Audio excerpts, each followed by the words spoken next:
Shout out to Kwame Brown before this video gets started, man. Thank you, Kwame, for exposing the media swamp.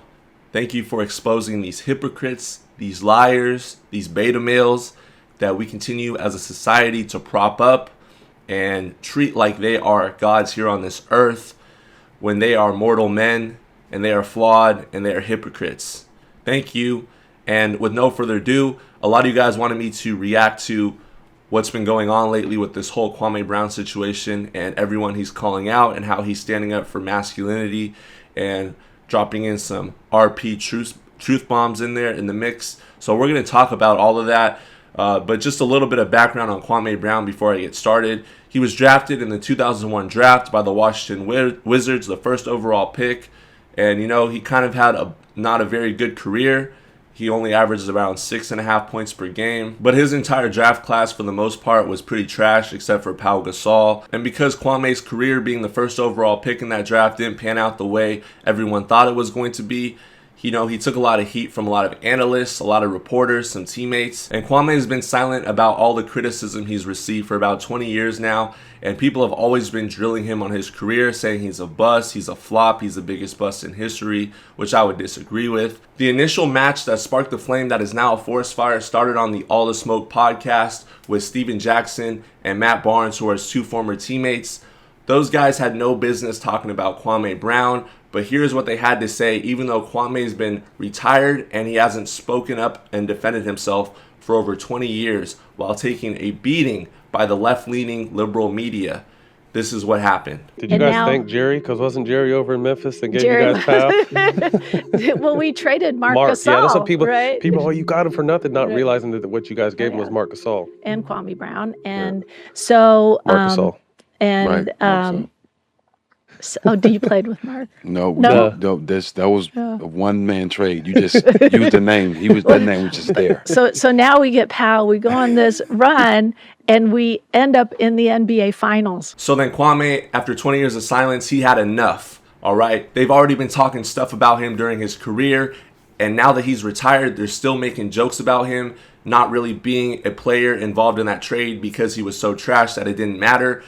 So this is what Kwame had to say about the two hosts, Steven Jackson and Matt Barnes. Let's take a listen. I like to get to a point to where most men only dream about. I think you guys need to focus and channel that energy on some more real problems, like the way we are as black males and the way that we look. And Steven Jackson, maybe you could put that motherfucking blunt out and pull your pants up on your ass and put that rag down and act like a grown-ass man instead of a little-ass boy. The only joke you got, boy, when is this basketball joke gonna run out? You keep hitting me with basketball jokes. I keep hitting you with your real soft-ass, punk-ass life. Now, which one didn't like you, boy? Your granddaddy that was black or your granddaddy that was white? Because there's some deep issues in you, boy, that you can't understand what the fuck I'm trying to say. That in America right now, boy, white people are scared to talk about black people right now as a whole. And you niggas getting on camera every day talking about black men. Derek Fisher done open your doors to your house. Derek Fisher got your key to your truck. Bitch ass nigga, send some gas money so you can pick them kids up. What is Derek Fisher? Is he the mentor or the stepdaddy or what? Cause he your mentor too, you punk. I ain't got shit to lose. I don't got no big podcast. You the dumb nigga that keep responding to a nigga that you bigger than. You stupid motherfucker. You ain't learned nothing cause you think you tough. A light-skinned nigga like you with slick ass hair should be acting like Drake and taking niggas' girls. But no, you getting your girl too. Cause you wanna be a thug. You want to smoke weed and play cards all night, punk. And Becky with the good hair, I hope you learned your lesson. You need to shut your goddamn mouth. You ain't a man amongst men. I don't want to hear shit else from you. You can pass out weed. I heard Yuck Mouth say it on the podcast. You cool because you showed up and passed out weed. See, that's what I'm talking about. We got to get stupid ass niggas like you out of our culture. That don't mean you cool, bitch. You should have been passing out book bags, you dumb motherfucker. You should have been passing out some hope to these children. No.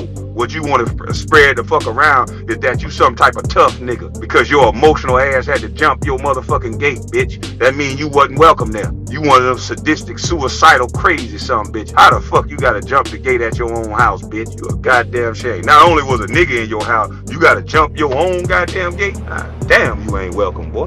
Just like you ain't welcome in none of these real man conversations. So shut your goddamn mouth, bitch. In my opinion, Kwame makes a great point. There's bigger issues to talk about in the black community that are not being addressed, and instead, these two, Matt Barnes and Steven Jackson, they have an All the Smoke podcast, or as Kwame calls it, No Smoke podcast, where these two smoke and talk about nonsense, stuff that doesn't matter, stuff that doesn't help build kingdoms, stuff that doesn't help improve men's lives, stuff that is not helping push the community forward. Because these shows are being propositioned and promoted and pushed out by someone above these two, and that is what Kwame is trying to expose. That is the real red pill truth. He wants to know, and he's trying to expose not only these two on their podcast, but then Charlamagne the God, who is also being manipulated and having his strings pulled by his ventriloquist above him. So this clip of Kwame goes viral, and it's picked up by the media, in particular the Breakfast Club,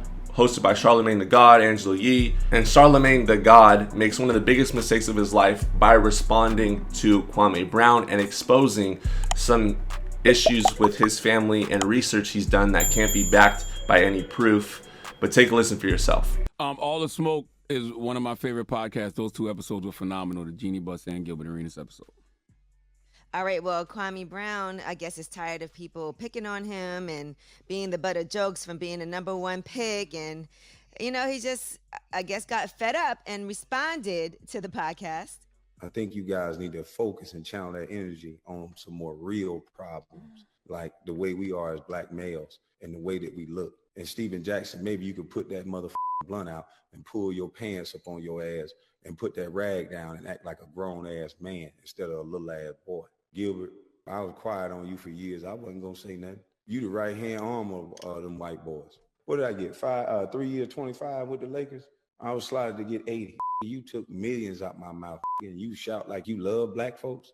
Becky with the good hair, you need counseling, boy. All that goddamn rage for no reason. She chose. Let me tell y'all something. Leave Kwame Brown alone. I don't know if y'all know, but you could do a little research. Kwame Brown was born in Charleston, South Carolina. I don't think I've ever met Kwame, but I know a lot of his family. His family lived in Moss Corner, South Carolina. His father's name was Willie Brown. I don't know how many kids Willie Brown had. I don't know how many siblings Kwame Brown got, but I went to school with his sister, and I went to school with one of his brothers. Let me tell y'all something. Kwame's father in the 90s, I remember this story. He beat a woman with an axe handle. It was his girlfriend. And the rumor was he buried her alive. He buried her in the area that I grew up in, if I remember correctly. I've been trying to call my dad since yesterday to confirm the whole story because I literally forgot about this until yesterday. But the woman died and he got arrested. If he's still alive, he's in prison for life because he got caught because he left South Carolina after the murder and came back for his paycheck. Let me tell you something else. His other brother, I don't know if him and Kwame were close, but his other brother shot his baby mama several times and then killed himself. That was like in 2008. And his other brother, Kwame's other brother, just went to jail for like 3 years ago.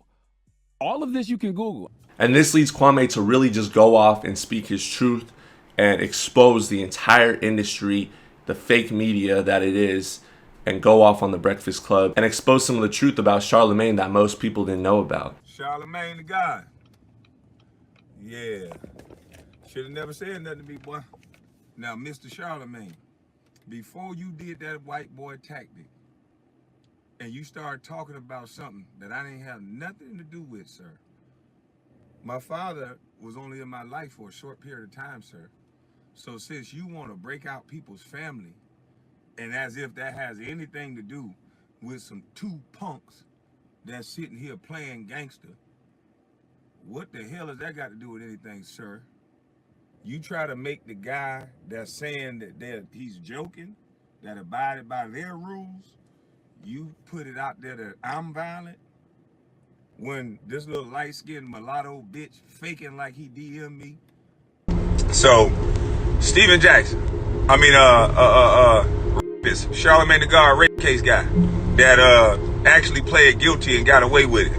We're gonna name you got away with it. So So because I called two gentlemen that you can clearly hear on your podcast that they tapped somebody and said only one person was part of the trade.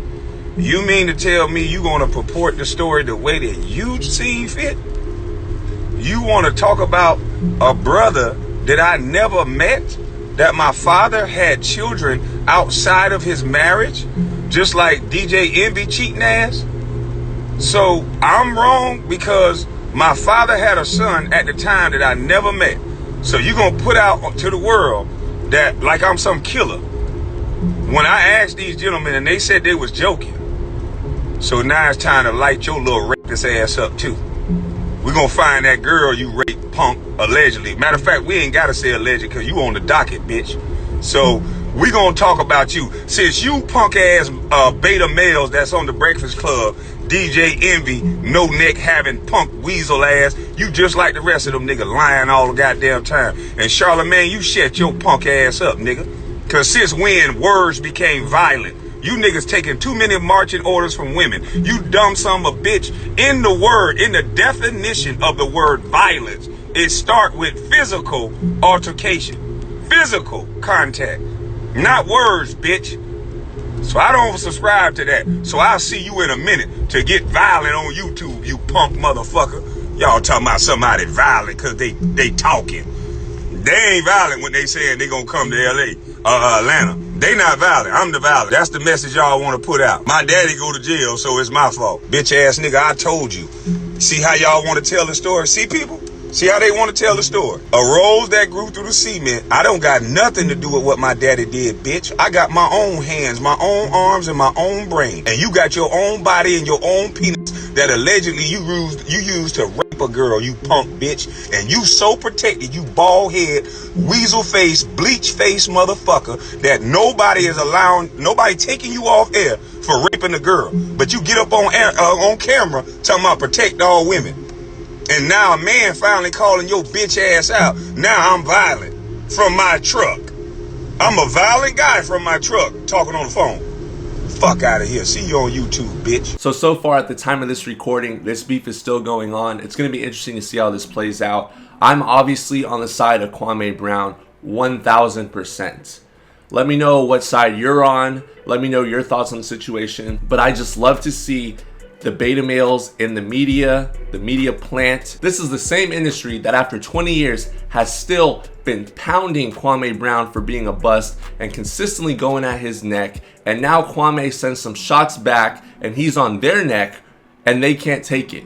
I love to see it. I love to see beta males in the media get exposed for lying, for being fraudulent and acting like tough guys on the podcast or their radio show. But then they can't take a little criticism back. They can't take some of the truth back with them. Because unfortunately, most men today are effeminate. They can dish it out, but when it's time to take some of that heat back, they can't take it. And they don't want any of the smoke. So let me know your thoughts on the situation. Comment below. Be sure to drop a like on the video. Hit that subscribe button if you're new. And follow me on Instagram at LonnieSpence_. I'll see you guys next time. Peace. Have a good one.